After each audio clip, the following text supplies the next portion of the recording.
Hello everyone, welcome back to my channel. In today's video, I am making a teacher appreciation card that was requested by my mom.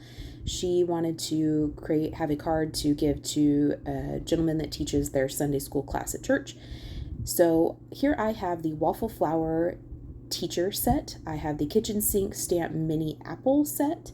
And then I have two sets from paper Trey Ink. This is the bookmarked, and then I also have the Just Notes set as well. I have some craft cardstock and an A2 panel of white HAMMERMILL cardstock that I've cut down. That's 4 1/4 by 5 1/2. And I'm going to use that craft cardstock to eventually make a kind of like a pocket on the front.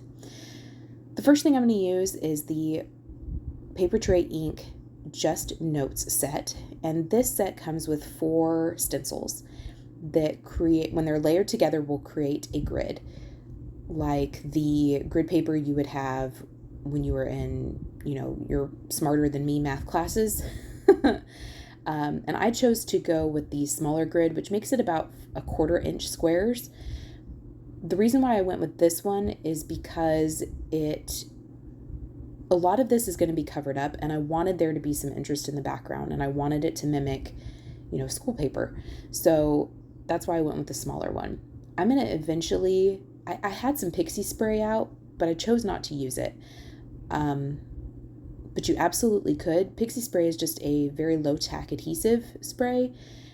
And it's really good for stencils that are kind of, I don't want to say flimsy, but very delicate and intricate, I guess you could say. And this would have been a good use for that. I just chose to break out with my Waffle Flower grip mat and tape it on the top and the bottom. I'm going to use some marine ink from Simon Says Stamp. This is their Positively Saturated line.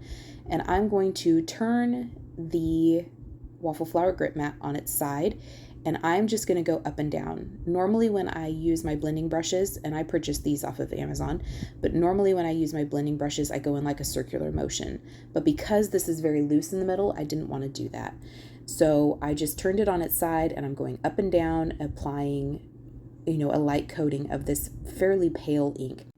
And this is what it looks like all stenciled. I did eyeball it and just try to make sure that it looked somewhat even, and I didn't have lines going crazy one direction. I thought I would just do a little bit of ink blending on the side. There's really not much ink left on my ink pad or on my blending brush here. I just went around it, but there's really no ink left on there. So if you wanted to, you could absolutely go back and put more ink on there and kind of ink the edges, but I didn't really care to go crazy with that. I did take that piece of craft cardstock that I cut down a little bit and ran that through with a Darice embossing folder that just had some dots on it. I know that Gina K has an embossing folder that's called Swiss Dots. You could do whatever kind of pattern you wanted on this. I just went with the dots because I thought that was pretty gender neutral. In the Just Notes set, there is a die that does like a ripped edge on the cardstock, and I did decide to go ahead and run that craft cardstock through with that. And then in the bookmarked set, there is this pencil, and I'm going to essentially make this look like a yellow ruler, and then I'm going to attach a die cut and stamped apple on the top of it. I saw that in some of the inspiration that Paper Trey Ink had on their website, that someone did that way, and I thought that was perfect. I wanted this to be a bookmark that would be removable, that he could, put in his Bible or mark his lesson, book with, or use in a regular book. It didn't matter. He could toss it. I don't know. But I did want this to be something that he could potentially use. And that is why I cut that out twice. Just so that it would be a little bit thicker, a little more durable. This is Lessebo color cardstock, and this is in the color Sunflower. I buy all of my colored cardstock from Cardstock Warehouse. I found that was the most cost-effective way for me to get good quality colored cardstock. But recently, I am doing this voiceover in September, and in the end of August, beginning of September, Altenew released a bunch of coordinating colored cardstock. So, all kinds of companies have colored cardstock out there. this is just who I have found is the most economical for me. I did take the little ruler measuring stamp there and stamped that 2 or 3 times using some Gina K Amalgum ink in the color Obsidian. And then I took some Paper Studio black cardstock and the Waffle Flower Teacher, kind of the scripty shadow die, and cut that out from that black cardstock. I ended up cutting that out 3 times. I'm going to kind of layer this up together so it looks a little more substantial. And I'm just going to run this through my die cut machine a few times. Using the Kitchen Sinks mini apple set, I went ahead and stamped and die cut out using my Brother Scan and Cut a bunch of these apples. I did this a long time ago. I made a previous teacher cards and had a bunch of these die cuts on hand.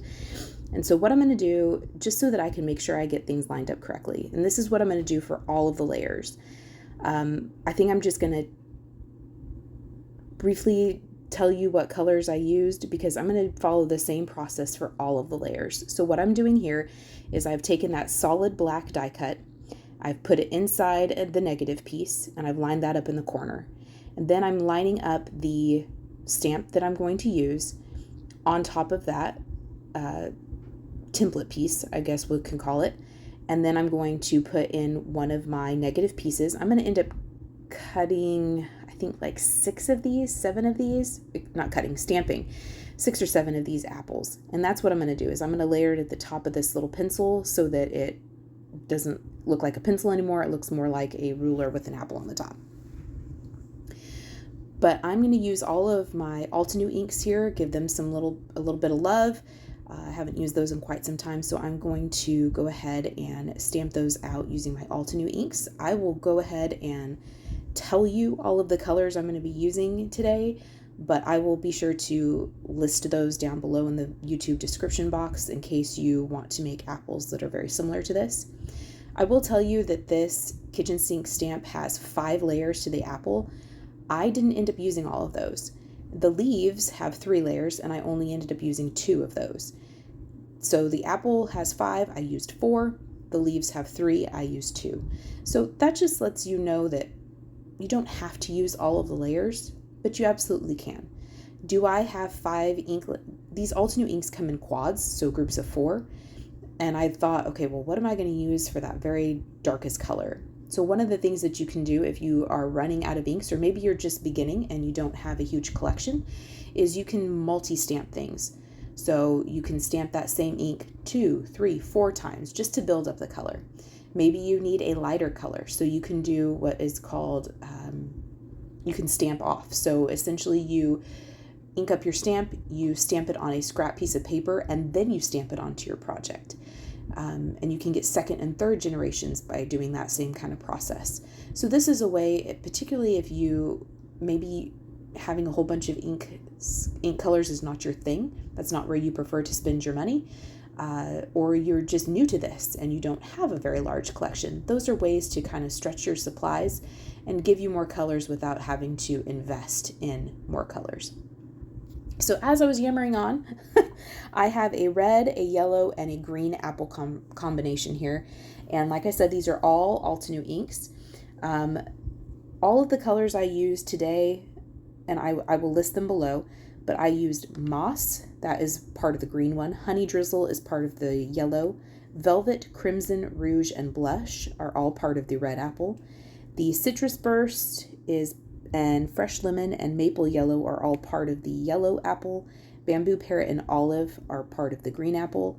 And I also used I believe it was the Parrot, and I also used Milk Chocolate as the layers on the leaves. All right, I'm going to speed this up because it's, like I said, it's all the same thing. When I go to stamp a new layer, I will put in that black apple, put it into the negative piece, line up the stamp with that black apple, and then I go ahead and am able to stamp all of the apple colors in that particular layer. So that actually is a helpful tip if you are mass producing. Like I said, I think I stamped 6 or 7 of these apples today in 3 different colors. One, that is a good way to help you keep variety and not get bored when you're multi-stamping or mass producing. This is also a way to make mass production go quicker, is just to have a template and be able to multi-stamp things out. Also, remember I said that this apple has 5 layers. I only used 4. The leaves have 3. I only used 2. That's another way to get new looks from your products and also stretch your supplies again. I'm bringing back that waffle flower teacher set, and like I mentioned before, I'm sorry, I'm kind of all over in this video. I realize I didn't get much sleep last night, so I'm going to blame it on that. But I am going to do some heat embossing, and so I lined up that die cut, and I could have used one of the negative pieces. I don't know why I didn't think about doing that. I guess I'm just showing you that there are multiple ways to skin a cat, I suppose. Don't come at me. I don't hate cats. Just a figure of speech, people. Anyway, I'm going to stamp that scripty font onto this Paper Studio black cardstock, and I'm going to use some pigment ink to do that. I find that when I am stamping something in white, it works much better if I stamp in a pigment ink as opposed to my kind of go-to Versamark ink. I just find I get much crisper results. I did treat this die cut with my anti-static powder tool that I got from Simon. I'm actually really liking this, and I find that it puts down a good amount of powder. And this is that Hero Arts Unicorn White Pigment Ink. I'm going to stamp this I think I stamp it 1 time, maybe 2. And then I'm going to sprinkle on some embossing. This is Recollections Snow Embossing Powder, and I'm just going to sprinkle that on. It is a detail embossing powder, so it works really well for a scripty font like this. And then right now I have my heat gun heating off to the side. I'm going to grab a pair of tweezers, pick this die cut up out of the powder, and then I'm going to go ahead and heat set it. You will know that your embossing powder is set when it is smooth and shiny, as opposed to grainy and kind of dull. I have discovered through much trial and error that I get better results if I heat set from the back as opposed to heat setting from the front. I don't know if that's because I get really close to the paper or just the kind of paper I'm using, maybe the kind of embossing powder, maybe my climate, I don't know. But I have discovered that I get much better results if I heat set from the back. I did take a Swiffer cloth and kind of dust off that remaining anti-static powder tool. And now I am moving on to kind of setting things all up. I have all the bits and pieces, so we're going to start assembling. So I have an A2 card base here that is 4 1/4 by 5 1/2 unfolded, and I am putting on that grid, stenciled grid that we created, and just lining that up on the bottom. I am going to glue that down flat to the card. Now I'm going to glue our little bookmark together, and I glued 2 of the yellow pieces together, and then I'm going to glue 2 of the apples together, just so that they are equally as sturdy, and if there's any marks or anything on the back of that apple, I can go ahead and kind of cover them up and clean up that back edge. So I'm going to glue them together like that so that we cover up kind of that point of what would normally be like a pencil. You want to make sure that when you glue these together, you're not somehow gluing the bookmark piece flat, together. You shouldn't do that, just because it is die cut all the way through. So you shouldn't have to worry about like gluing your bookmark together so it doesn't actually bookmark. And then I'm going to glue kind of the apples to the top, like I said, just to cover up that kind of pencil tip. I did set some magnets on that so it could dry, and now I have some foam tape that I purchased off of Amazon. It's kind of a lower profile, but it's very sticky. The backing reliefs is off very easily. I really like it. Here I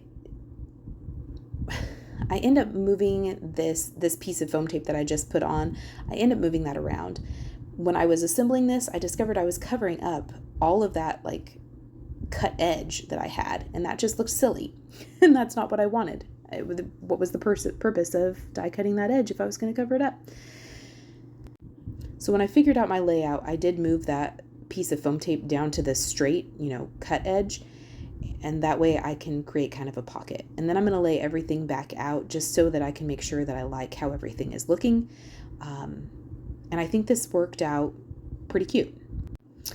I needed a like a supporting sentiment or a way to finish my sentiment. So I had that teacher, but I needed the thank you.